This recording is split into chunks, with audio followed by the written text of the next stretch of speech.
Good morning, everybody. Let me know if you can hear me okay.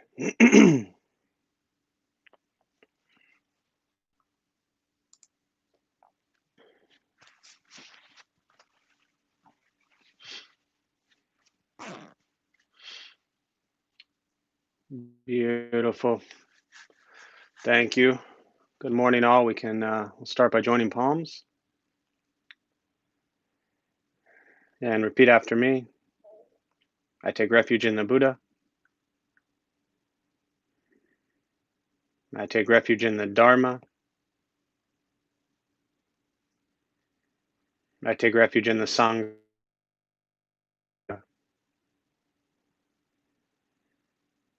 Keeping the palms joined.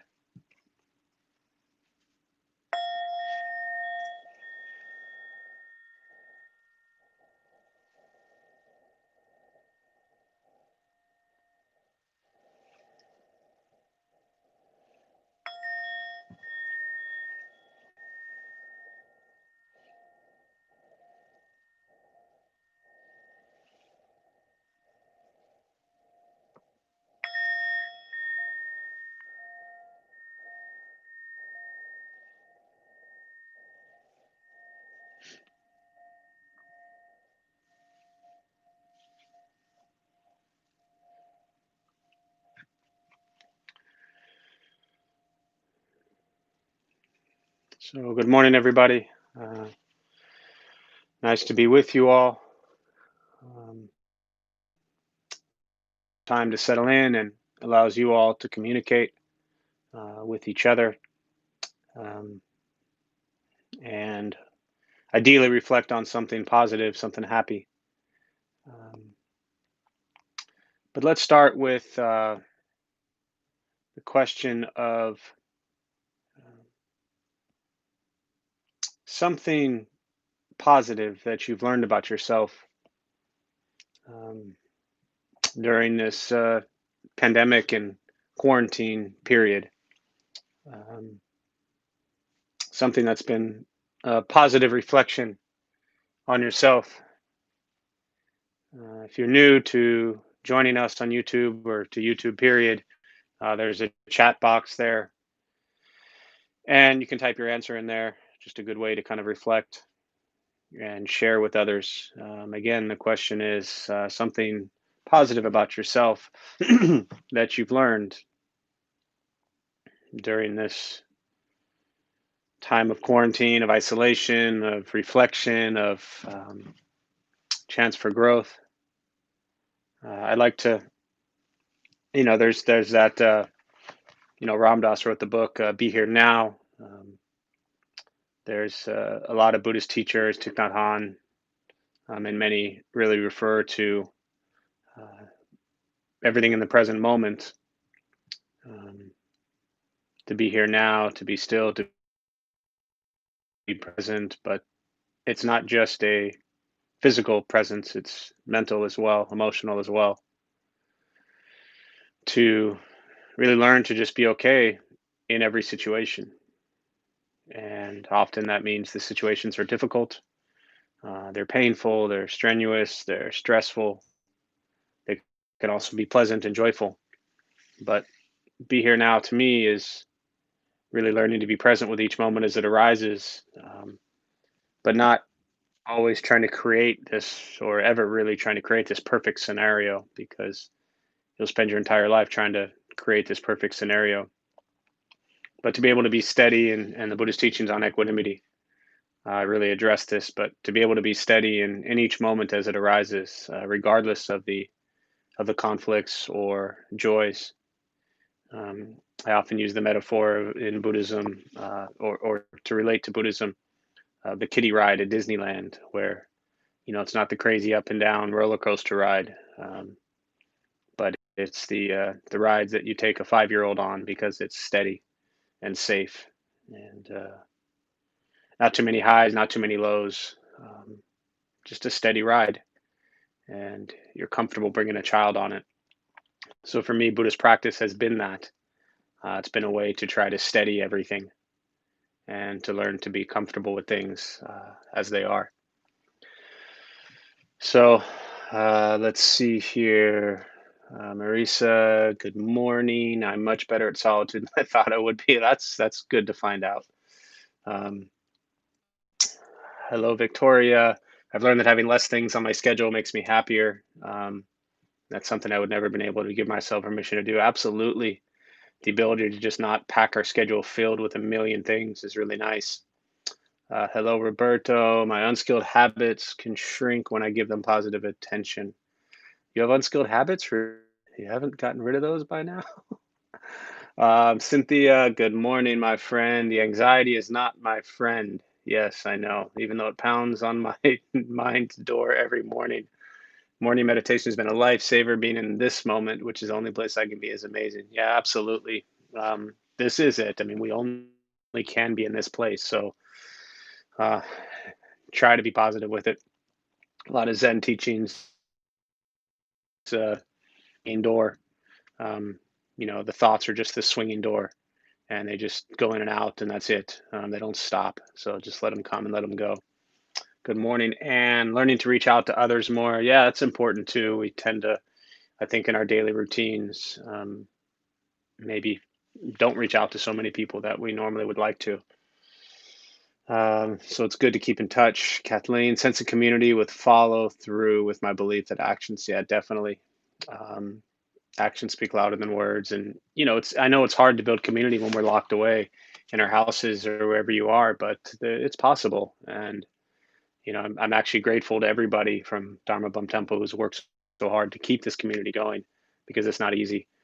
Um, just a few. Good morning, Virginia.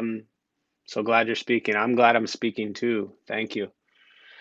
Tom, trying to choose happiness, not let my emotions rule me. Yeah, that's a tough one because our emotions that arise tend to be unpleasant for whatever reason so often. So trying to choose the happiness with negative emotions is critical.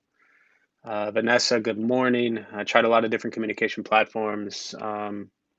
Yeah, definitely. I think that even for me, I remember not even that long ago, I did my first like one-on-one FaceTime, and that was weird to me. I think if you're of my age or any older generation, we're not used to communicating in kind of real-time video format. So that also kind of breaks down some barriers and some walls and maybe some discomforts. Um, you think of growing up and being on the phone with people, and now being able to see them changes everything. Um, so yeah, so I appreciate you all sharing. Even a few comments here, I know a lot of you, the names I see, you all know each other, but even those of you who don't, trust me, these are all good people. So it's nice to be able to communicate and connect with people, um, and really try to stay motivated and stay in contact during this time. So with that being said, we'll go ahead and we'll start with the meditation practice. A few things I'll tell you before we begin. For those who might be new, nothing's going to happen to you. You're not going to float away. You won't have any mystical, magical experiences, most likely. You won't figure anything out. The mind that races all day long is not going to shut off. Don't judge your practice. I mean, you don't ask yourself, is this working? Is it not working? Am I doing it right? Am I doing it wrong? We're just going to sit. We're going to breathe. You'll hear sounds inside the room, sounds outside. This is life. Life is filled with chaos, and this practice is learning to get quiet and still um, within all the chaos. So, posture, you just want to be comfortable. If you're on a cushion or chair, just trying to sit up straight. I'm on one of those. I don't even know what they're called, but those like roly yoga ball things. So if you see me like rolling around a bit, that's why. So I'll try to find a steady, comfortable position on this thing. Wish me luck. And if I fall over completely, make sure you laugh. Laughter is so important. All right. I was just reading Eric's comment. Yes, limited social interaction. Some people really enjoy it. So, all right, I'll guide us as we begin. We'll settle into a little bit of silence.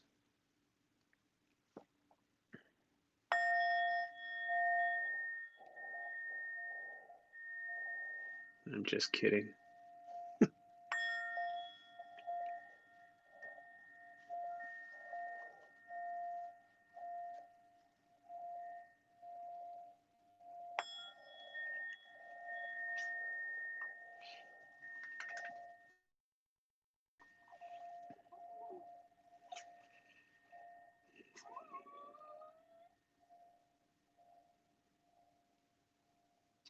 And starting with the eyes closed if comfortable or slightly open, taking 3 deep breaths slowly.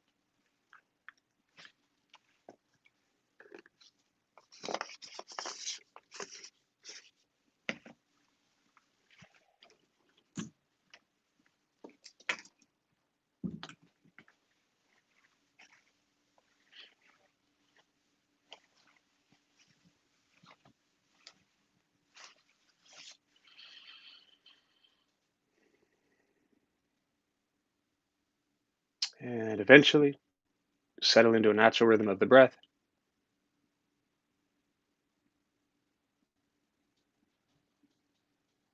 noticing the mind as it wanders, jumping from thought to thought.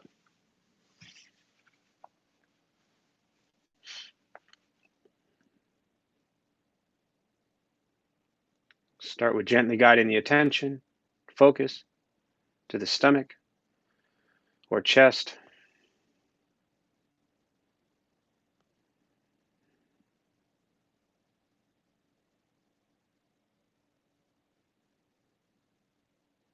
breathing in, feel them rise,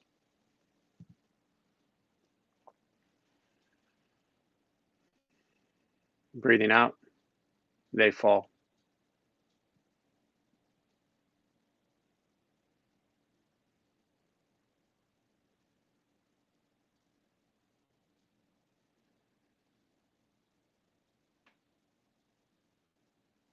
Simply going to continue this practice, observing sensation of breath,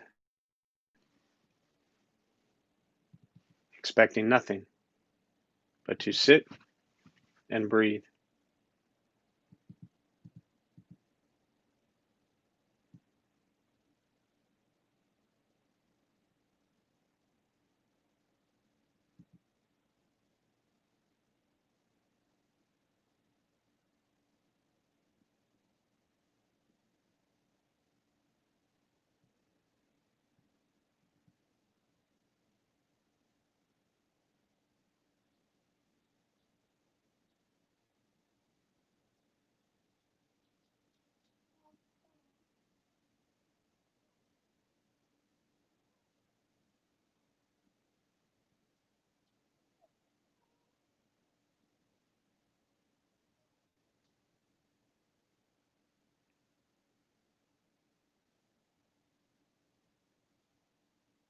And as the mind wanders, lost in thought, recognize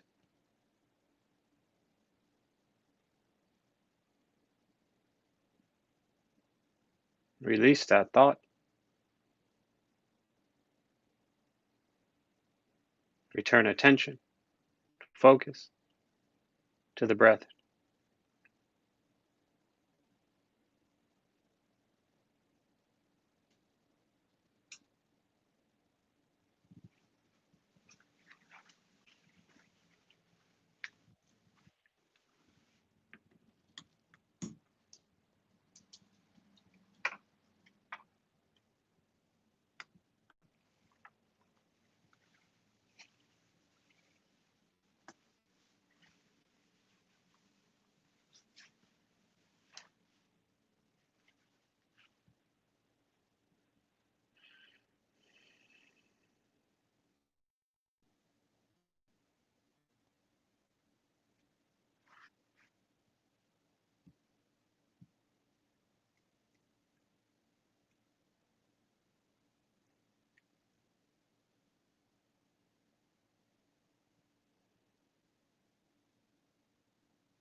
Where's your mind?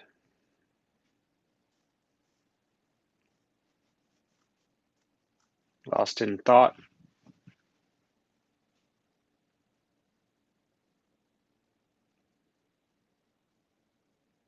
return to breath.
Keeping the mind alert,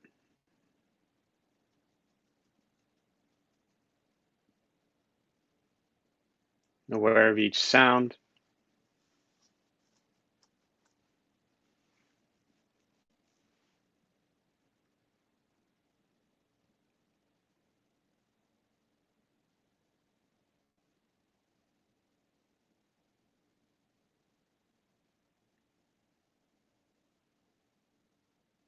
each thought,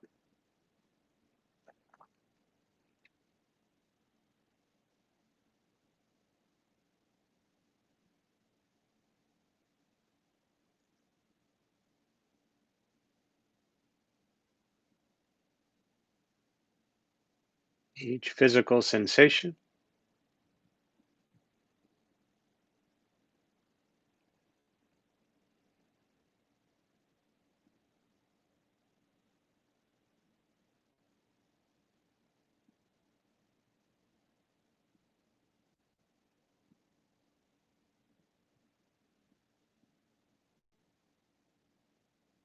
Yet concerned with nothing but sitting,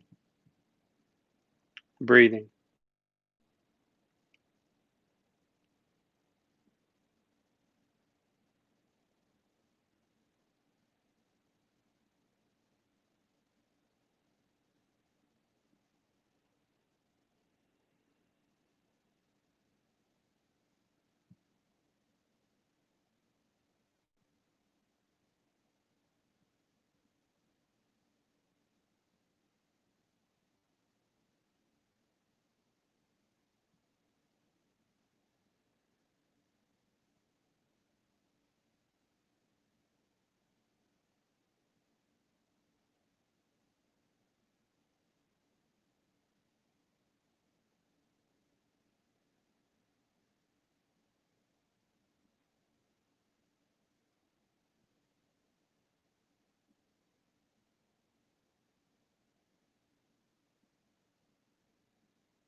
letting go of expectations,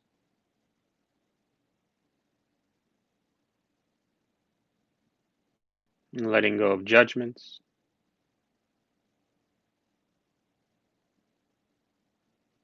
just sitting,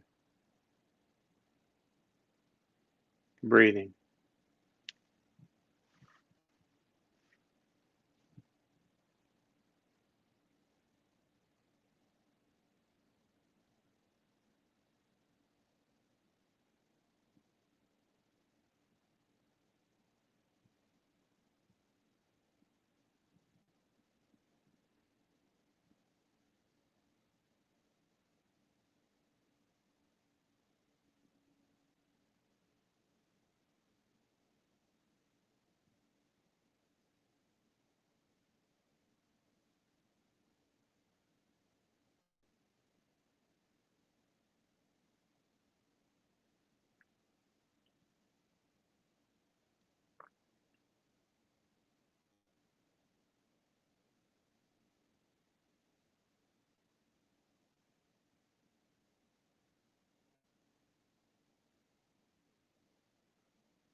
And with the body still, rested, aware of each sound,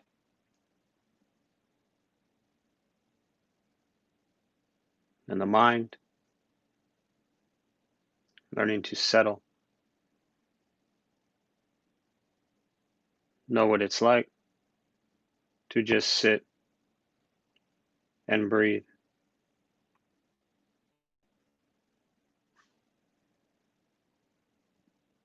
knowing with each breath there's nothing else to do, nowhere else to go,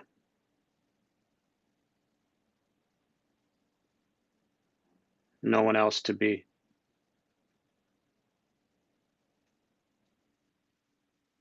Everything beautiful, just as it is, sitting, breathing.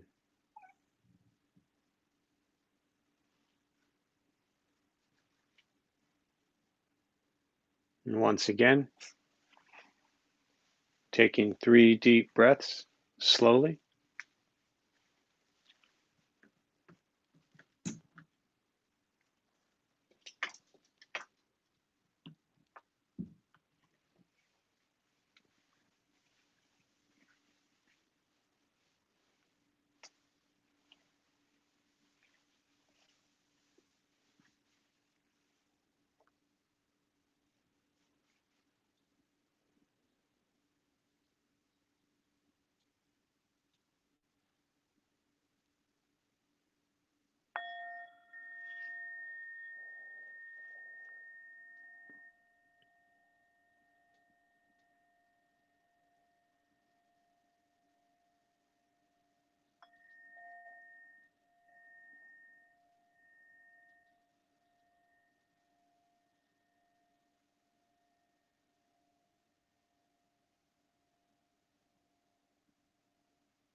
And as you slowly open the eyes,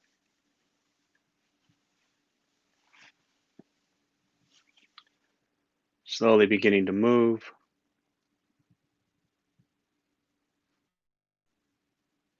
And most important, with the practice of meditation, is to recognize how you feel now, immediately after. Compare this to how you typically feel throughout your day. Recognize the difference, if there is one. Ask yourselves how you'd prefer to feel every day for the rest of your life. And realize however you feel now, if it's quiet, calm, and still, or a busy mind, racing mind, whatever you're sitting with at this moment has nothing to do with anything I said. It's nothing to do with how we sit and hold our hands or cross the legs. It has nothing to do with the sounds around us or anything else for that matter. It has everything to do with your own mind and your own mind's reaction to an external condition. This is what the Buddha called pratitya samuppada, means donation. This is the basis of the Buddha's awakening. The word Buddha simply means awakened. He was a human being no different than any one of us who began to understand why he suffered, why he got angry, sad, depressed, stressed, anxious. He began to understand the causal relationship of all phenomena. And what this means very simply for all of us is every moment of our lives, things happen and we react. More stuff happens, more reactions. That's it. This practice is learning what it's like to respond to something quietly, peacefully, still. Because for most of us, the way you responded to the last 20 minutes is quite different from how you respond to everything else that's happening throughout your day. So what we're working on is closing the gap to where the way you feel now is closer to how you feel always. Just as driven, motivated, productive, successful, whatever that means to you in your respective lives. But with a mind that's steady, clear, focused, distracted by nothing, disturbed by no one. It's not an easy practice. It's not necessarily fun, but it's free. Sitting, breathing, learning to be kind to yourself and everybody else. Once we stop trying to change, fix, control, manipulate everything around us, and we work on changing our mind and our reaction to the world around us, life gets simpler. But it's a practice.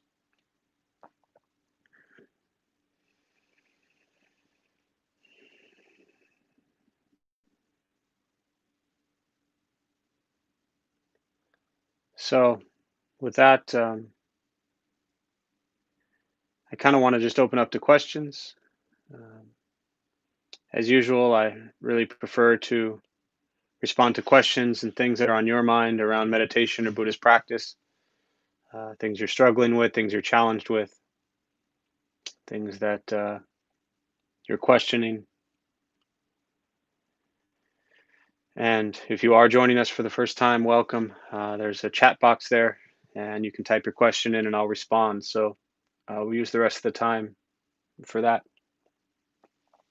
So whoever wants to get us started with questions, go right ahead.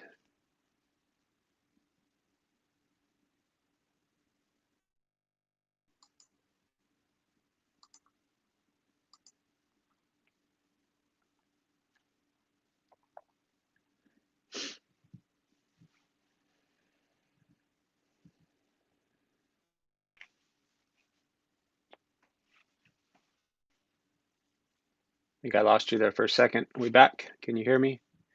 I see Victoria's question. I keep getting hooked by anger. Please tell me for the 100th time how to handle anger. My brain keeps trying to present evidence for why my anger is justified, and it's an endless loop in my head. So it's interesting. Um, y'all, can you hear me okay? Because I actually watched the chat on the laptop, but I'm filming on my phone, and it said reconnecting. So someone can just give me a thumbs up, so I know you can hear me okay. Yes, thank you. Okay, so the question about anger, my brain keeps telling me um, evidence for why my anger is justified. So I'll just go ahead and read this. I just wanted to see what direction this went in. Um, so last night I was invited to the NAACP has a San Diego branch, and they did a tremendous honor to speak and share some thoughts and a prayer. And so I had 3 minutes. There were a lot of people. What I shared last night. Um, so I'm going to share this. I've spent the majority of my life completely oblivious to the privilege I possess as a straight, able-bodied white male. Eventually, I began to see my racial biases and simply made excuses for them, not wanting to admit they existed. And this line is exactly why I was called really to read this at this moment, even though I was going to share it at some point.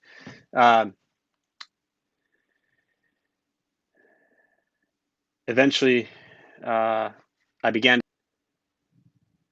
to work diligently to understanding where they came from and ensure I do all I can to not act on them, as they don't just disappear. At the same time, do what I can to help my fellow white sisters and brothers become aware of their privilege. This is not an easy journey, but absolutely necessary. The last 17 years, through meditation and contemplation of this illusion I call myself, I began years of social constructs that have led me to be able to be with you all today, and it is an honor. What I've learned through Buddhist practice and meditation is to understand the nature of my mind and how the things I've seen and been exposed to my entire life have shaped the way I see the world. I take very seriously my role as an ally to the Black community and will continue to do what I can to help cut through systemic racism. As my dear friend Mikado Dredd once said, none of us are free until all of us are free. In Buddhism, there's a bodhisattva, an enlightened being named Kwan to heal. I will recite her name at the end so she may hear the cries of the Black community and pour compassion onto all of those who have suffered and continue to suffer. Buddhism also teaches of the bodhisattva Manjushri. Manjushri is an enlightened being who represents ultimate wisdom. May the wisdom of Manjushri help cut through the ignorance of all the people who continue to keep racism alive. I will recite his name at the end so he may be called upon to cut through the ignorance that has caused so much pain and suffering and bring wisdom to those who need it most. May all the Buddhas and Bodhisattvas of all time and all space and all directions hear my cry and be called upon to help bring the change necessary so someday all people in the Black community are treated equally. We cited the names of Kuan Yin and Manjushri and Amitabha Buddha. This was the speech, brief talk I gave last night. And I share this specifically because going back to Victoria's question, we are very good at justifying this, as you say, endless loop based on what we've been exposed to for a very long time. If I've had racial biases and these views from childhood and growing up and for 30, 40 years of my life, your mind can be tricked and convinced that it's right. But the ignorance is my own. The wisdom of Manjushri and the sword that cuts through the ignorance needs to cut through my own. I am ignorant. And my views are not correct. I have to accept that they're just wrong. So I have to work to get over them. How to do that is to stop trying to present evidence, as you say. Just embrace and accept the fact that your views are not correct. This is very difficult to do. That ego that I talk about, the layers that we have to peel through, it's not easy. But as long as we fall back on this childlike, ignorant view, we're always going to suffer, and then our actions are going to cause others to suffer. So it's a practice, it takes time. But for me, and that's the Thich Nhat Hanh teaching I'd mentioned probably every other week, which is, he said, all views are wrong. Once I realized that, it became a lot easier, because if my view is not correct, then why would I even try wasting time to justify it? So hopefully that's helpful. It's not easy. When it comes specifically to anger, recognize you're just angry at the way things are. And being angry, you're the one that gets hurt. So choose compassion, choose love. Being angry at others just hurts you. And then your actions that come out of anger usually hurt them as well. So hopefully that's helpful. It's not easy. It's not a quick fix. You've heard me say that 100 times as well, but keep working at it.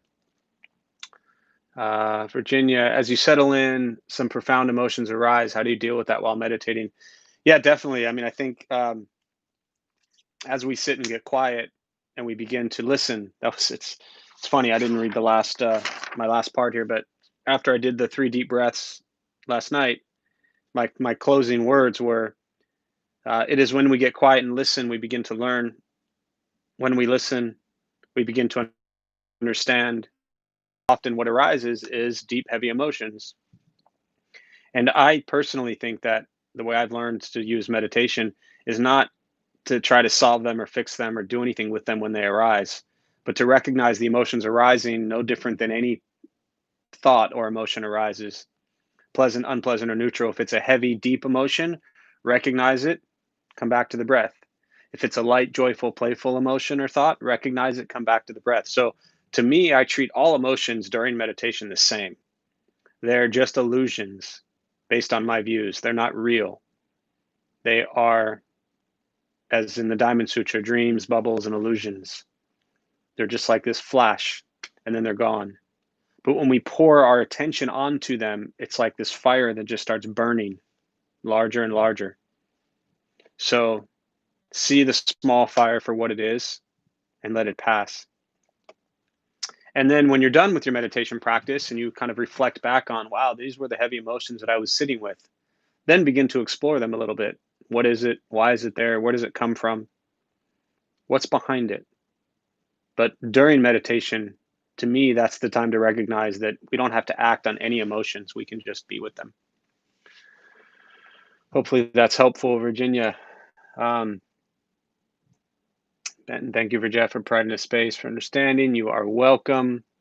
What can we do to help folks who are less fortunate during this time? Yeah, that's a tough one. I think that first is to recognize who is it that's less fortunate, who is it that's pulling your heartstrings that you want to do things for, support, reach out to. And I'm not the best person to ask like what literal resources are out there, um, but I think that if you dig around, you'll find and you'll find ways to help them. There are so many, I know, agencies and organizations set up to help those who are less fortunate during this COVID-19 pandemic we're dealing with.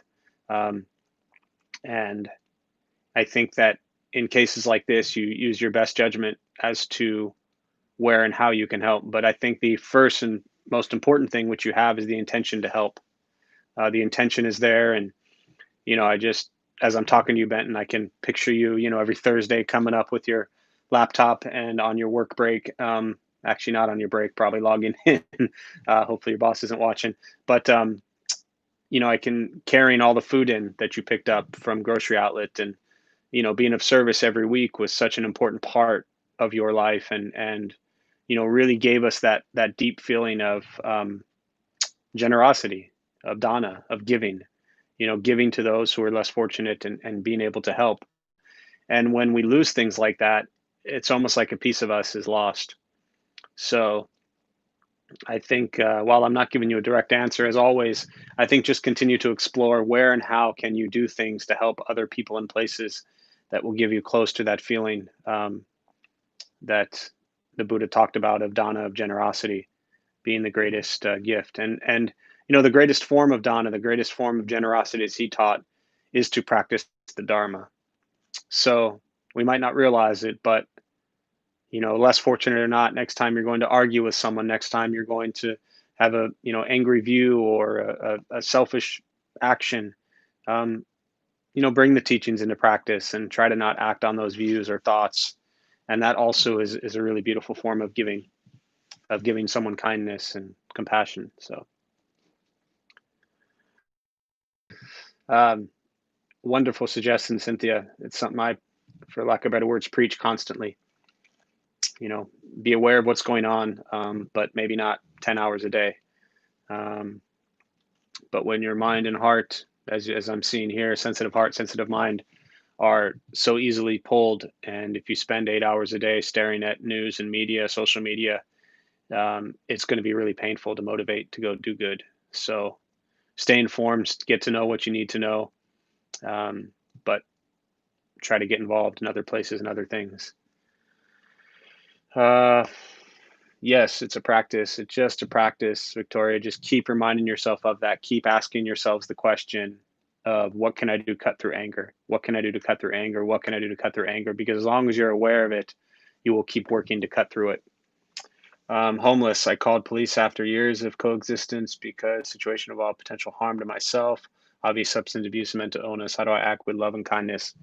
You know, um, it's a good question, and I think that the way I see Buddhist teachings is, the Buddha was very sharp, right? Often, I think, especially in a Western context, Western construct, that we have this illusion in our minds that Buddhist teachings means that we just run around and hug everybody. Um, and that's not the case. We see these peaceful images of the Buddha, and we see the smiles, and we see the contemplation, and we hear all the words of loving kindness and compassion and things like that. My first one of my first Zen teachers, masters, I didn't like her at all, and she didn't like me at all. In fact, we had that interaction where she told me she just didn't like seeing me, and I told her I didn't like hearing her. So it was this really beautiful exchange of honesty, and it was harsh and it was sharp. And and there were no exchange. There were no feelings of, you know, joy, but it was honest. And she was one of the greatest teachers I've ever had because she was honest with me. And sometimes I think that when we, and I'm not just referring to the homeless situation right now, but sometimes I think we get this idea that we have to be overly nice to everybody, and that honesty sometimes isn't nice. Sometimes it hurts, but I believe that in many cases we owe people honesty, or not in many cases. In all cases, we owe people honesty, but sometimes it's not appropriate um, to say certain things. So you have to kind of have some discernment and judgment there. But being very direct with people, and when you have problems with homelessness and safety and harm and substance abuse, in your area, um, you need to address it, right? Uh, I know when I've been around Temple, and if we have any issues of transient folks being there, um, we make sure that we address it so that the community is safe, so that people are safe. There's a school right across the street. We don't want substance abuse going on in the area, in the neighborhood. So, Buddhist practice, again, isn't just being a doormat and throwing in the towel and saying, well, everybody just do what you want to do. That's not it at all. And again, the Buddhist teachings were very harsh, very direct, um, and coming from the intention of love and compassion. So, when you see people who are homeless and you see people who are causing harm potentially to you and definitely to themselves, I think trying to get them help and trying to get them off the streets and trying to get them safe to a point where it's safe for you, maybe that is love and is kindness, right? I've worked with the um, homeless population and those battling drug and alcohol addiction for 25 years. And uh, in that time, I've really made a lot of people upset, but the intention was to give them the best opportunity to be alive and to not harm themselves. So, coming from a place of love and kindness, I want people to be clean and sober. So that means at times you're going to do things they don't like. So, but you must be safe. Try to keep yourself safe and your community and those around you safe as well. Good questions. Other thoughts, questions?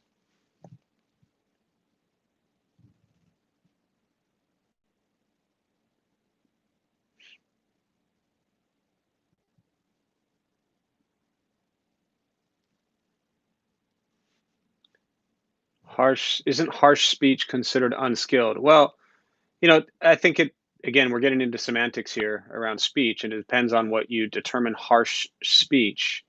Uh, is it honest, right? Is it necessary? Is it timely? These are things that are very clear that the Buddha taught. And sometimes honest speech can be perceived harshly, but behind it. Now, you can say things and use speech that is honest and direct and say it in a tone that is gentle and loving. You can also say things that are honest and direct and say it in a tone that is, screaming, coming from anger and hatred. So I think it depends on how you deliver the message. To me, skillful or unskillful speech depends on many factors of uh, what is necessary at that time. Um, there are things that we may say to someone that are honest, that in my mind and my intention in my heart, there is no harshness. But if I call someone out honestly about the way they're being interact, be harsh, but that's their perception of it. So again, we're looking at semantics of harsh, the meaning of the word harsh and when and how it's used, which I think you just have to be careful for, or careful of. Somebody years ago said to me, they've heard me say, a good friend of mine, said something to me, and we were arguing about something, and I said, it's just how I am. And he said, well, maybe you should change how you are. Now, you could consider that harsh or you consider that honest. I considered that honest, and it made me reflect on how I was and on something I needed to change. So um, I don't think it was harsh. I think it was honest. And often I find this, I call this kind of like the facade of Buddhism, this illusion, or everybody with their what I call the namaste face, where we enter these spiritual communities, these Buddhist temples, and there's a lot of just fake words and fake smiles and fake hugs. Um, and I don't think that the Chogyam Trungpa wrote a phenomenal book, Cutting Through Spiritual Materialism, where he addresses this a lot, that we can get lost in the facade of Buddhist practice or spiritual practice, that every word out of our mouth has to be these like beautiful lotus petals falling to the floors. So there's a harshness to this practice that I think is required, that can be very beautiful as well.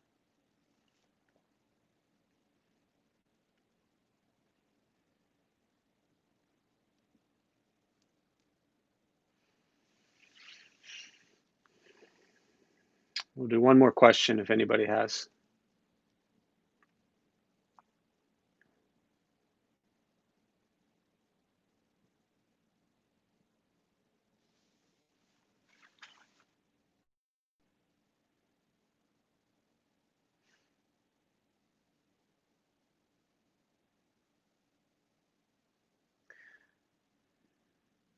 You're welcome so much.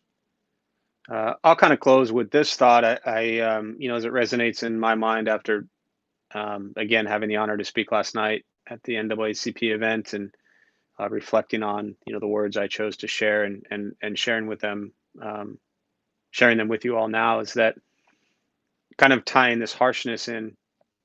And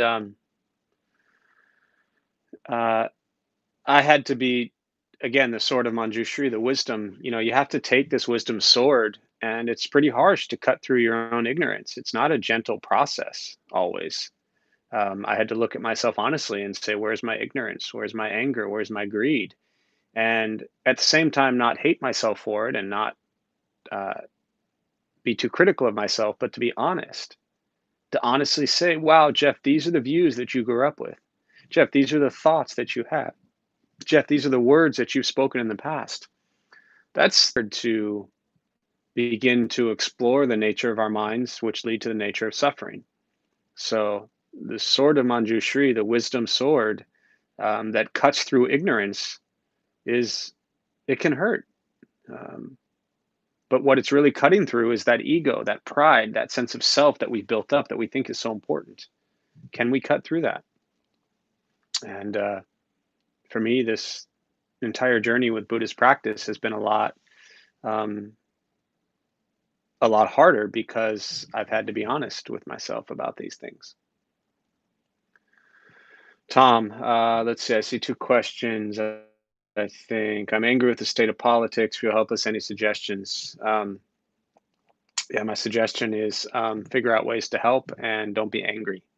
Um, Eric, regarding anger, I like the quote Travis gives: "Anger is punishing yourself for someone." Yeah, absolutely. I mean, um, someone else is doing things, and you're angry. And when you're angry, you hurt. The Buddhist metaphor is like holding a hot coal. Anger is like a hot coal that burns, and you're holding on to it. And the one who gets burned is you. Um, so glad I answered your question, Tom. Uh, there are ways that you can help. So similar to what I shared earlier to Benton's question, if you're angry about the way things are, figure out ways to change them. But always start with yourself. Get involved, speak up, become active in things that represent the views you have, and don't just sit on the sideline pointing fingers, because that doesn't get you anywhere. So, all right, we'll join palms as we close. May the benefit of this practice be shared with all. May any merit gained from this practice be transferred to Evan during his time of rebirth, and to Marley and her family and friends who suffer at this time, and to all who need it most.